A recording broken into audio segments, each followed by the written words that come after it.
Selamat pagi Bapak Ibu, Saudara-saudari yang terkasih. Salam jumpa dalam kasih Kristus bersama saya Romo Ansel Olasoni dalam renungan harian Rabu tanggal 26 Oktober 2022.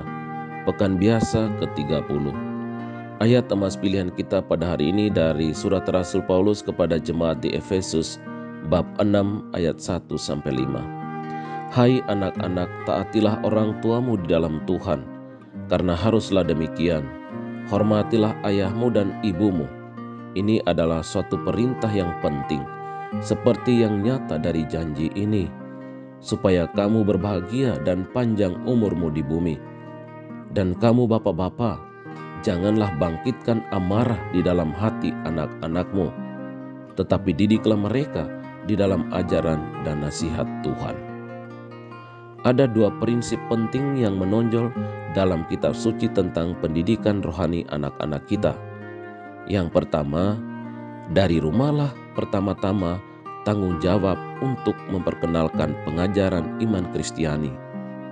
Yang kedua, pengajaran iman yang efektif pertama-tama harus dimulai dan dinyatakan melalui tindakan dan keteladanan hidup. Kemudian bisa dengan kata-kata. Keteladanan orang tua dalam pengalaman sehari-hari, keikutsertaan dalam kehidupan rohani bersama anak-anak merupakan hal dasar untuk memperkenalkan anak-anak tentang iman yang benar.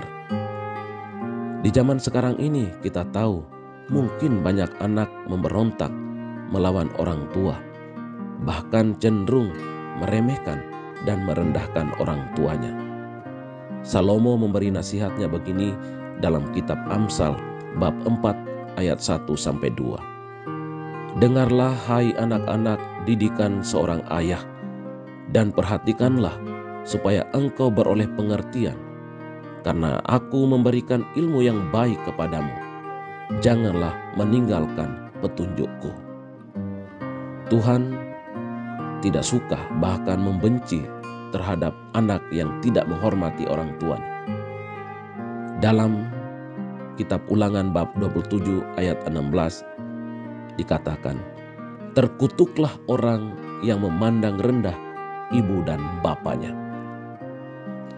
Apabila kita tidak mempersiapkan anak-anak kita dengan baik untuk hidup di masa depan, maka di hari depan nanti mereka akan menjadi generasi yang mungkin berperilaku buruk atau hidupnya tidak baik.